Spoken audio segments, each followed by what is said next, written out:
Bueno, en este segmento vamos a ver la relación que existe entre el momentum y la masa. El momentum y la masa. Momentum y masa. Quiero repetir lo que he hecho en varios segmentos. En esta página de internet ustedes van a encontrar unas notas de relatividad cuantitativas, donde todas las cosas que estamos diciendo en estos segmentos se ponen en evidencia o se demuestran matemáticamente. Lo que pasa es que lo que estamos justamente haciendo, el ejercicio que estamos haciendo en estos segmentos, es tratar de construir todo desde una base cualitativa para probar que la relatividad no necesariamente requiere lo cuantitativo. Ahora, quiero hacer una claridad también en este segmento. Aprovecho este segmento para hacer la claridad de que el hecho de que usted saque la matemática de la relatividad, por ejemplo, no significa que saque la geometría. En esta construcción pues, didáctica que estamos haciendo, la geometría es fundamental. Y lo otro es, no significa que la relatividad se simplifique al punto de que todo el mundo diga, ah, pues sí, obvio. No, obviamente hay una dificultad conceptual, que es una dificultad que hay que superar con educación. Pero las matemáticas, otra vez como digo, no son completamente necesarias. Bueno, ¿qué relación existe entre el momentum y la masa? ¿Qué demonios es la masa? Esa es la pregunta, ¿qué demonios es la masa? Cuando usted le pregunta a Uni Newton, que es nuestro personaje imaginario, digamos que vivió en la Inglaterra del siglo XVII de Uniburgo, ¿qué es la masa? Digamos nuestro uniburgués, nuestro Uni Newton dice que la masa está relacionada con la cantidad de materia que contiene un cuerpo. La cantidad de materia que contiene un cuerpo. Un cuerpo grande es un cuerpo que puede ser masivo. Un cuerpo pequeño es un cuerpo poco masivo. Newton dice que hay un concepto importantísimo en la definición de la masa y es la densidad. Porque también puede tener un cuerpo muy grande, pero hecho de plumas, ¿cierto? Un cuerpo grande de plumas y un cuerpo pequeño de hierro pueden tener la misma masa. Densidad, tamaño, todas esas cosas las revuelve, digamos, Newton en el concepto de masa. ¿Cómo es el concepto de masa en el espacio-tiempo? ¿Cambia o es el mismo? Para explorar un poco la idea del concepto de masa en el espacio-tiempo, vamos a hacer el siguiente experimento. Bueno, vamos a continuar con el experimento, digamos, que tenemos. Y en este experimento vamos a coger otra vez, en tres situaciones, dos cuerpos pegados de un resorte, que está comprimido lo mismo. En todos los casos, el cuerpo está comprimido lo mismo, ¿cierto? Pero la diferencia es que los cuerpos van a ser, están hechos del mismo material, pero tienen distintos tamaños. El mismo material, pero tienen distintos tamaños. La misma compresión, el resorte está comprimido exactamente lo mismo, ¿correcto? Entonces usted comprime el resorte con cuerpos del mismo tamaño. ¿Qué pasa? Entonces, los resortes o los cuerpos siguen sus líneas de universo tranquilas hasta que ¡pum! Se suelta el resorte. ¡Pum! Se suelta el resorte.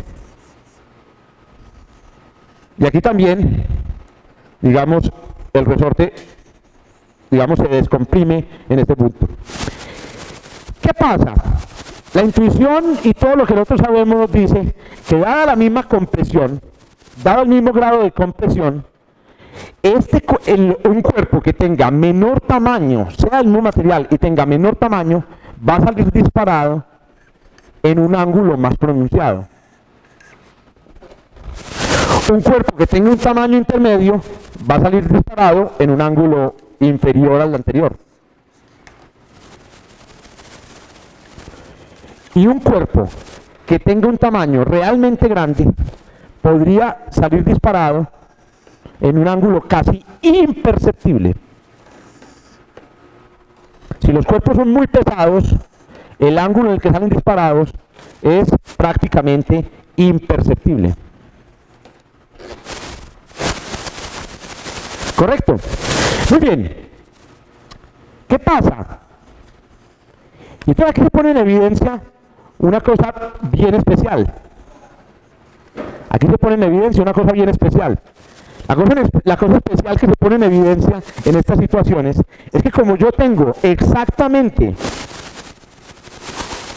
el mismo momentum espacial del resorte, que solo depende del grado de compresión, como yo tengo el mismo grado de compresión, el mismo momentum espacial del resorte, el tamaño de los momentums resultantes después de que se descomprime el resorte va a depender esencialmente del tamaño del cuerpo.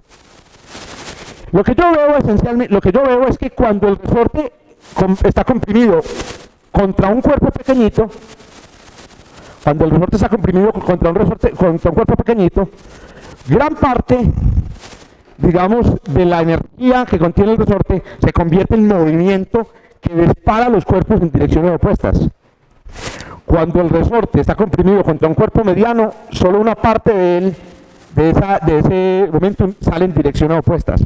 Cuando el resorte está comprimido contra cuerpos muy grandes, ese momento casi que no le hace ni cosquillas al movimiento de los cuerpos.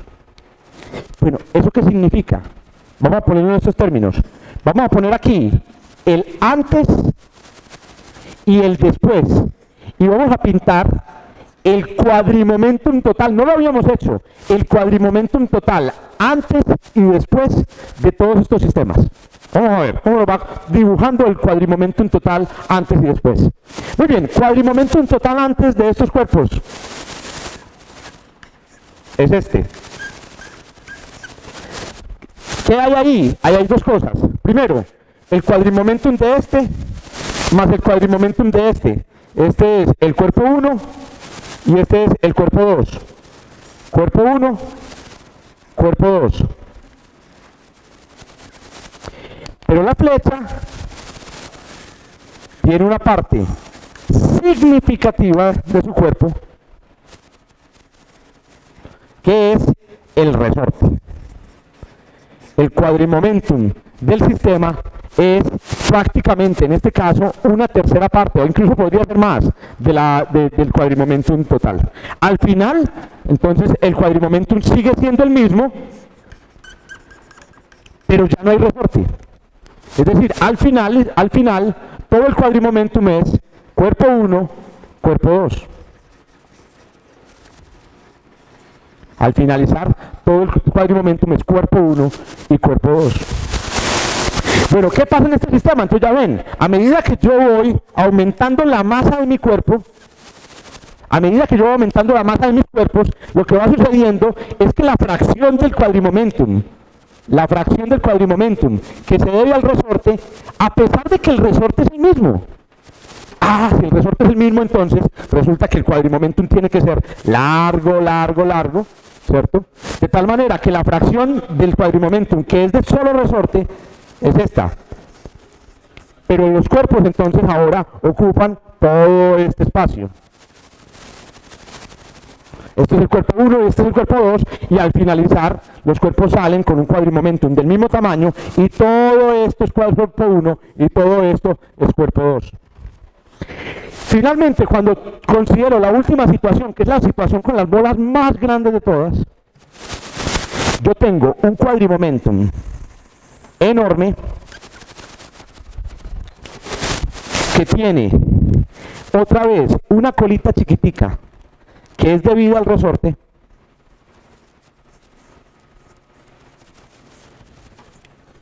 una colita chiquita, y casi toda es debida a los cuerpos. Casi toda es debida a los cuerpos. Cuando los cuerpos se despegan, este es el antes, voy a pintar aquí abajo el después, voy a pintarlo aquí abajo para que lo comparemos. Cuando los cuerpos se sueltan, este es el momentum después, el cuadrimomentum total es este que hay aquí. Cuerpo 1 y cuerpo 2. Esta argumentación que estoy construyendo aquí es una argumentación que tiene el propósito de mostrar una cosa muy interesante. El propósito de mostrar lo siguiente: a medida que yo voy aumentando la masa de los cuerpos, la masa va monopolizando el quadrimomentum. La masa va monopolizando el quadrimomentum. Si yo sigo incrementando la masa de las dos bolas, al final el quadrimomentum estará completamente monopolizado por las masas. Claro, uno dice, sí, pero ¿hasta qué masa? La masa del universo. No, ahora piensen en esto como dos átomos. Dos átomos unidos por una interacción muy fuerte. Una interacción muy fuerte. Si el átomo empieza a crecer de tamaño, hay un momento dado en el cual todo el quadrimomentum queda monopolizado por la masa de los cuerpos. Y esta idea o este hecho me lleva a concluir que incluso si yo elimino o si la interacción entre los cuerpos es completamente imperceptible, si la interacción entre dos cuerpos es completamente imperceptible, su quadrimomentum en el tiempo es proporcional directamente a su masa. Entonces aquí viene una cosa, un resultado muy importante, muy importante. El quadrimomentum,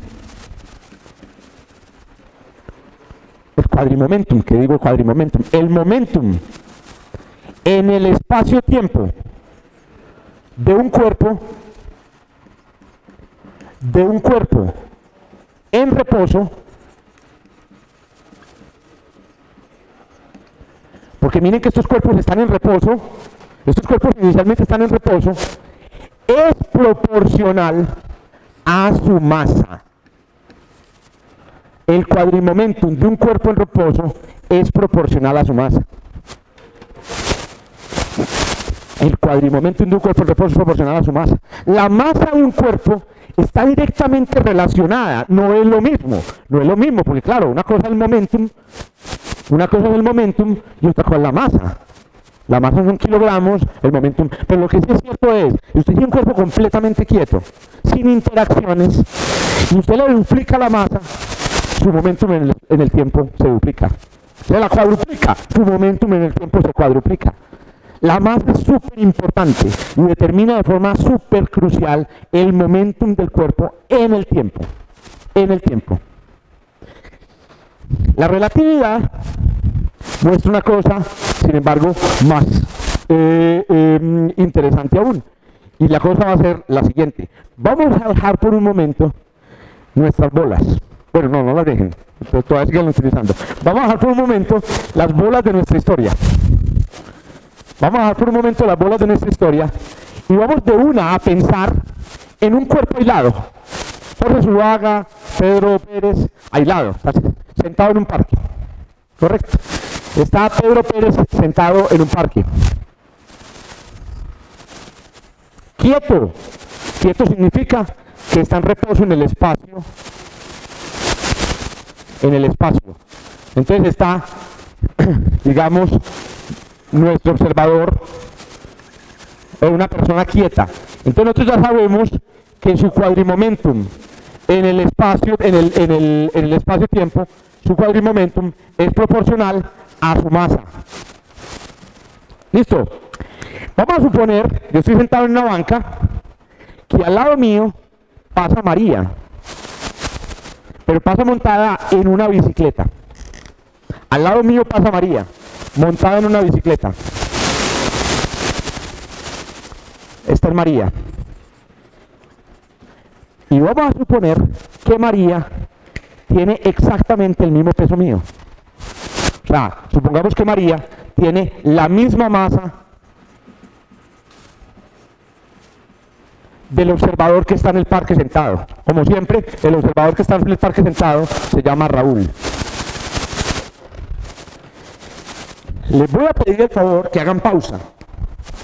Están conectados, están pensando, están con un grupo. Y que dibujen la longitud, la flecha que representa el momentum en el espacio-tiempo de María.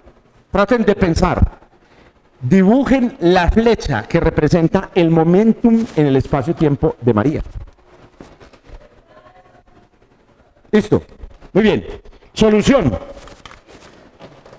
Ni idea. No sé. O sea, debe ser por así. Momento en el espacio-tiempo de María. Si María va para allá, el momento en el espacio-tiempo debe ser como ese, no sé. ¿O qué? ¿Será más largo? ¿O será la misma longitud? No sé, debe ser. Pero debe ser lo único que yo sé es que es en esa dirección. Aquí viene Einstein otra vez y nos dice, ¿usted por qué no se hace lo siguiente? ¿Por qué no se pregunta lo mismo, pero en el sistema de referencia de María? En el sistema de referencia de María, ¿cuál es su cuadrimomentum? Si usted está en el sistema de referencia de María, María está quieta sobre la bicicleta. María está quieta sobre la bicicleta. Y como María está quieta en su bicicleta, quieta en la bicicleta, entonces el cuadrimomentum, el momentum espaciotemporal, el momentum espaciotemporal de María debe medir una longitud proporcional a su masa. Si dice el principio, el momentum en el espacio-tiempo de un cuerpo en reposo es proporcional a su masa. Entonces miren, en el sistema de referencia de Raúl, el cuadrimomentum es proporcional a su masa. En el de la María, en su sistema de referencia, es proporcional a su masa. Y ahora Einstein nos dice, ¿por qué no te devolves? Si María ve el cuadrimomentum de este tamaño, cuando te devolves al sistema de Raúl, ¿de qué tamaño debe ser? Entonces resulta que una flecha, ustedes miren cómo es el cuadrimomentum de María. El cuadrimomentum de María transportado aquí, hay que rotarlo, pero mide lo mismo. Como mide lo mismo,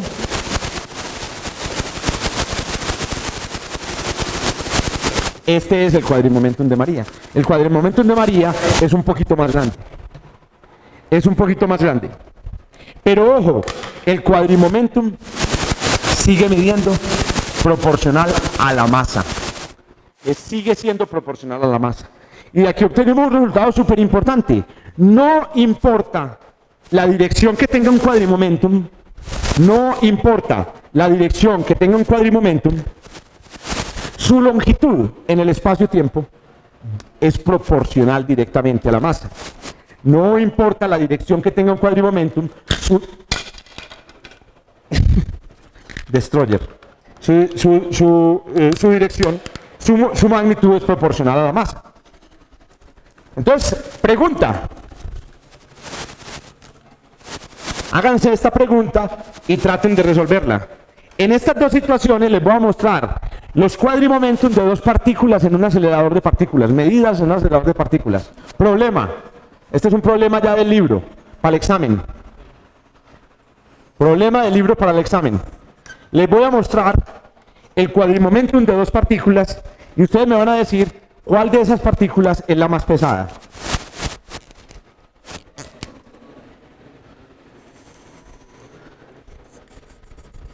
Esta es una partícula, partícula 1.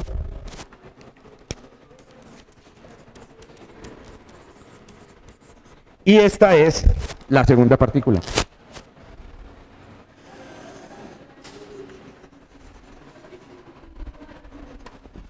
Partícula 2.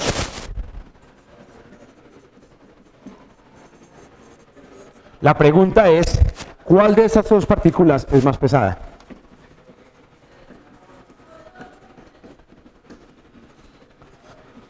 Tiene más masa, vamos a decirle, tiene más masa. ¿Cuál de estas dos partículas tiene más masa? Es una pausilla, discutan un poco la cosa y volvemos. ¿Listo? ¿Cuál tiene más masa? Entonces tenemos, para juzgar la masa, tenemos que juzgar la longitud de los momentums. Tenemos que juzgar la longitud de los momentums. Entonces, ¿qué sucede? ¿Cuál de estos dos momentums tiene más longitud? ¿Tiene más longitud el de abajo o tiene más longitud el de arriba?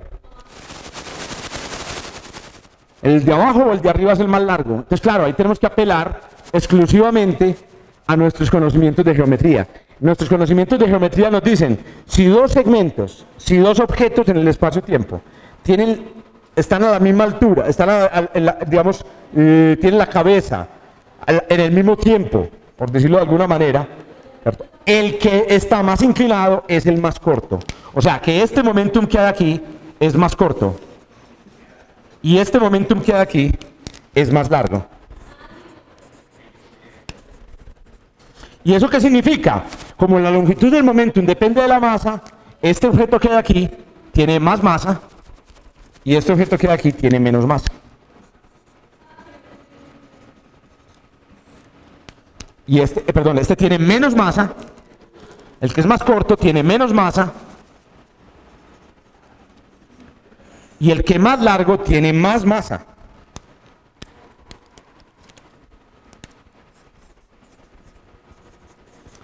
Tiene menos masa y este tiene más masa.